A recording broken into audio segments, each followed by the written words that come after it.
ಬಂಧುಗಳೇ ನಮಸ್ಕಾರ. ಈಗ ನಾನು ಬಿಡದಿ ಭಾಗದಲ್ಲಿರುವಂತಹ ಏನು ಬೈರಮಂಗಲ ಗ್ರಾಮ ಪಂಚಾಯತಿ ವ್ಯಾಪ್ತಿಯ ಕೋಡಿಹಳ್ಳಿ ಅಲ್ಲಮ್ಮ, ಇದು ಕೋಡಿಹಳ್ಳಿ ಗ್ರಾಮದಲ್ಲಿದ್ದೀನಿ. ಈಗ ನಾವು ನೋಡ್ತಾ ಇರ್ಬೋದು, ಇದು ಏನು ರೇಷ್ಮೆ ಸಾಕಾಣಿಕೆಯ ಗೂಡು ಅಂತ ಕರಿತೀವಿ ಇದನ್ನ. ರೇಷ್ಮೆ ಗೂಡು ಇಲ್ಲಿ. ಈಗ ತಮ್ಮ ಹೆಸರು ಅಮ್ಮ?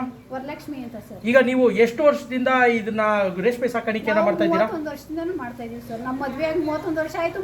ಅದಕ್ಕೆ ಮುಂಚೆಯಿಂದನೂ ಮಾಡ್ತಿದ್ರಂತೆ, ನಮಗೆ ಗೊತ್ತಿಲ್ಲ. ಆದ್ರೆ ನಾವು 31 ವರ್ಷದಿಂದನೂ ನಾವು ಇದೇ ವ್ಯವಸಾಯ ನಾವು ಮಾಡ್ತಾ ಇದ್ದೀವಿ. ಈಗ ಉಪಮುಖ್ಯಮಂತ್ರಿಗಳು ಡಿ ಕೆ ಶಿವಕುಮಾರ್ ಅವರು ಏನು ಇದನ್ನ ಬಿಡದಿನೆಲ್ಲ ತಗೊಂಡು ರೈತರ ಜಮೀನೆಲ್ಲ ತಗೊಂಡು ಇದನ್ನ AICT ಮಾಡ್ತೀನಿ, ಅಭಿವೃದ್ಧಿ ಮಾಡ್ತೀನಿ ಅಂತ ಹೇಳ್ತಾ ಇದ್ದಾರೆ. ಈಗ ನೀವು ನೋಡಿದ್ರೆ 31 ವರ್ಷದಿಂದ ಈ ಕೆಲಸ ಮಾಡ್ತಾ ಇದ್ದೀನಿ ಅಂತೀರಾ. ಅವ್ರು ನೋಡಿದ್ರೆ ಈ ಭಾಗದಲ್ಲಿ ರೈತರೇ ಇಲ್ಲ, ಯಾರು ಉಳುಮೆ ಮಾಡ್ತಾ ಇಲ್ಲ, ಯಾರು ಹೈನುಗಾರಿಕೆ ಮಾಡ್ತಾ ಇಲ್ಲ, ಯಾರು ಕೃಷಿನೇ ಮಾಡ್ತಾ ಇಲ್ಲ ಅಂತ ಹೇಳ್ತಾ ಇದ್ದಾರೆ. ಇದು ಒಂದು ಕೃಷಿಗೆ ಸಂಬಂಧಪಟ್ಟಂತದೆ. ಯಾಕಂದ್ರೆ ರೇಷ್ಮೆ ಬೆಳಿತೀರಾ, ಸಾಕ್ತೀರಾ, ತಗೊಂಡೋಗಿ ಇದು ಮಾರ್ಕೆಟ್ಗೆ ಏನಾದ್ರು ಆಗ್ತಾ ಇದ್ದೀರಾ? ನಮ್ಮ ಎಲ್ಲ ಹಾಕ್ತೀರಾ? ರಾಮನಗರ ಹಾಕ್ತಿವಿ, ಸಿಡ್ಲಘಟ್ಟ ಹಾಕ್ತಿವಿ, ಕೊಳ್ಳೇಗಾಲ ಹಾಕ್ತಿವಿ, ಕನಕಪುರ ಹಾಕ್ತಿವಿ. ಅದು ದಾಖಲೆ ಇದೆ. ಹಂಗಾರೆ ನಿಜವಾಗ್ಲೂ ರೈತರು ನೀವು ನಿಜವಾಗ್ಲೂ ರೈತರಲ್ವಾ? ಎಷ್ಟು ಸಂಪಾದನೆ ಮಾಡ್ತಾ ಇದ್ದೀರಾ ನೀವು ವರ್ಷಕ್ಕೆ? ವರ್ಷಕ್ಕೆ 1 ಕೋಟಿ 1.5 ಕೋಟಿ ಎಷ್ಟು ಸಂಪಾದನೆ ಮಾಡ್ತೀವಿ. ಜಮೀನು ಎಷ್ಟಿದೆ ಅಮ್ಮ ನಿಮ್ದು? ಜಮೀನು ನಮ್ದೆಲ್ಲ 8 ಎಕರೆ. 8 ಎಕರೆ. ಅವ್ರು ಹೇಳ್ತಾ ಇರೋದು ಇವತ್ತು ಎಕರೆಗೆ 2 ಕೋಟಿ ಕೊಡ್ತೀನಿ ಅಂತ ಹೇಳ್ತಾ ಇದ್ದಾರೆ. ನೀವು ವರ್ಷಕ್ಕೆ 1 ಕೋಟಿ ಸಂಪಾದನೆ ಮಾಡ್ತಾ ಇದ್ದೀನಿ ಅಂತಿದ್ದೀರಾ. ಅವ್ರು ನೋಡಿದ್ರೆ ಒಂದ್ ಕಡೆ ಬೆಳೆನೇ ಇಲ್ಲ, ರೈತರಿಲ್ಲ ಅಂತ ಹೇಳ್ತಾ ಇದ್ದಾರೆ. ಅದು ಸುಳ್ಳು ಹಂಗಾರೆ? ಸ್ವಾಮಿ ಅವ್ರು ಬಂದು ನೋಡಿದ್ರೆ ತಾನೇ ನಿಜ ಅಂತ ಹೇಳ್ತಾ ಇರೋದು. ಅವ್ರ ಮುಖನೇ ನೋಡಿಲ್ವಲ್ಲ ನಾವು ಇಷ್ಟು ದಿನ. ಡಿ ಕೆ ಶಿವಕುಮಾರ್ ಅವರು ಇಲ್ಲಿ ಬಂದಿಲ್ಲ, ಇದು ಜಾಗ ನೋಡಿಲ್ಲ, ಇಲ್ಲಿ ಏನಾದ್ರು ಬೆಳೆ ಬೆಳಿತಾರ, ನಿಜವಾಗ್ಲೂ ರೈತರು ಇದಾರ ಅಂತ ನೋಡಿಲ್ಲ. ಬ್ರಿಟಿಷ್ನವ್ರ ತರ ಅವಾಗ ಹಿಂದೆ ಬ್ರಿಟಿಷ್ನವ್ರು ಇದ್ರಂತೆ, ಈಗ ನಮ್ಮ ಊರುಗಳಲ್ಲೇ ಬ್ರಿಟಿಷ್ನವ್ರು ಉಟ್ಕೊಂಡವ್ರೆ. ಅವರು ಈ ತರ ದಳ್ಳಾಳಿಗೋಸ್ಕರ, ಕಮಿಷನ್ಗೋಸ್ಕರ, ಅವ್ರು ಕೊಡು ಎಂಜಿನ ಕಾಸ್ಗೋಸ್ಕರ ಕೈ ಇಟ್ಕೊಂಡು ಈ ತರ ಜಮೀನು ನಾವು ವ್ಯವಸಾಯ ಮಾಡ್ತಾ ಇಲ್ಲ ಅಂತ ಅಂದ್ಬಿಟ್ಟು, ಅಂದ್ರೆ ಜಮೀನು ಮಾಡಿರೋರು ಯಾರು ಹೇಳ್ತಾ ಇಲ್ಲ. ಎಲ್ಲ ನೋಡಿ ಅವಿದ್ಯಾವಂತರುಗಳನ್ನ ಈ ತರ ಹೇಳಿ ಎಲ್ಲ ಕಲ್ಲೋಲ ಮಾಡಿದ್ರು. ನಿಮ್ಮ ಮಕ್ಕಳು ಎಷ್ಟು ಜನ? ನಿಮಗೆ ಏನ್ ಮಾಡ್ತಾ ಇದ್ದಾರೆ? Engineer, software engineer.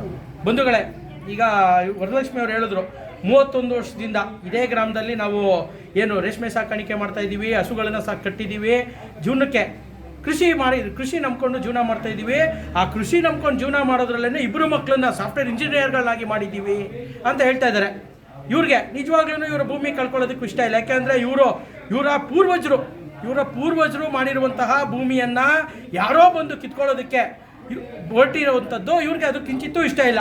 ಮತ್ತೆ ರೈತರೇ ಇಲ್ಲ ಅಂತ ಹೇಳಿ ರಾಜ್ಯದ ಜನಕ್ಕೆ ಮತ್ತು ವಿಶ್ವಕ್ಕೆ ಅವರು ತೋರಿಸೋದು ಕೊಟ್ಟಿದ್ದಾರೆ. ಮೊನ್ನೆ ಡಿ ಕೆ ಶಿವಕುಮಾರ್ ಅವರೇ ರೈತರು ಏನು ಹೇಳ್ತಾ ಇದ್ದಾರೆ, ಬನ್ನಿ ಒಂದು ಸಲ ನೋಡಿ, ಬೈರಮಂಗಲ ಕುಂಚಗಾರನಹಳ್ಳಿ ಗ್ರಾಮ ಪಂಚಾಯತಿ ವ್ಯಾಪ್ತಿಯಲ್ಲಿ ಇರುವಂತಹ ಗ್ರಾಮಗಳನ್ನು ನೋಡಿ.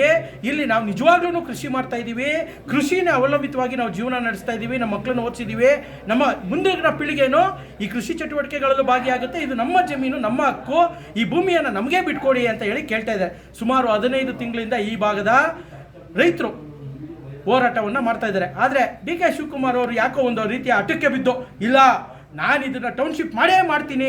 ಈ ಟೌನ್ಶಿಪ್ಗೆ ಬುನಾದಿ ಹಾಕ್ದವ್ರು ಯಾರು? ಮುಖ್ಯಮಂತ್ರಿಗಳಾಗಿದ್ದಂಥವ್ರು. ರಾಮನಗರನೇ ನನ್ನ ಏನು ಜನ್ಮಭೂಮಿ, ಕರ್ಮಭೂಮಿ ಅಂತ ಹೇಳ್ತಿದ್ದಂಥ ಇವರು HD ಕುಮಾರಸ್ವಾಮಿ ಅವರು ಇದಕ್ಕೆ ಮೂಲಭೂತವಾಗಿ ಬಿಡದಿಯನ್ನು ಟೌನ್ಶಿಪ್ ಮಾಡ್ತೀನಿ ಅಂತ ಹೇಳಿ ಹೊರಟಂಥವ್ರು. ಇದನ್ನು ಇವರು ಚಾಲೆಂಜ್ ಆಗಿ ತಗೊಂಡು ಡಿ ಕೆ ಶಿವಕುಮಾರ್ ಅವರು ಇವತ್ತು ಇಲ್ಲ, ಏನೇ ಆಗಲಿ ನಾನು ಈ ಭೂಮಿಯನ್ನು ನಾಶ ಮಾಡ್ತೀನಿ, ರೈತರು ಬೆಳಿ ಜಮೀನುಗಳನ್ನು ನಾಶ ಮಾಡಿ ಇಲ್ಲಿ ಡೆವಲಪ್ಮೆಂಟ್ ಮಾಡ್ತೀನಿ, AICT ಮಾಡ್ತೀನಿ ಅಂತ ಹೊರಟಿದ್ದಾರೆ. ನಿಜವಾಗ್ಲೂ ಏನು ಜನಕ್ಕೆ ರೈತರಿಗೆ ಬೆಳೆದೇ ಇರುವಂಥದ್ದು ನಿಮ್ಗೆ ಯಾಕ್ರಿ ಬೇಕು? ಇವತ್ತು ಮುಖ್ಯಮಂತ್ರಿ ಮಾಡಿದ್ದೇ ರೈತರು, ಡಿ ಕೆ ಶಿವಕುಮಾರ್ನ ಮುಖ್ಯಮಂತ್ರಿ ಮಾಡಿದ್ದೇ ರೈತರು. ರೈತರಿಗೆ ನೀವ್ ಹೆಂಗ್ ಮುಖ್ಯಮಂತ್ರಿಗಳ ನೋಡಿದ್ರ? ಇದು ಪಾಯಿಂಟ್. ಮುಖ್ಯಮಂತ್ರಿಗಳು ಆದ್ಮೇಲೆ ನೀವು ರೈತರಿಗೆ ಸಹ ವೋಟ್ ಮಾಡ್ಬೇಕಾ, ಇಲ್ಲ ನೀವೇನು ಎಲ್ಲ ಲಪ್ಟಾಯಿಸ್ಕೋಬೇಕಾ?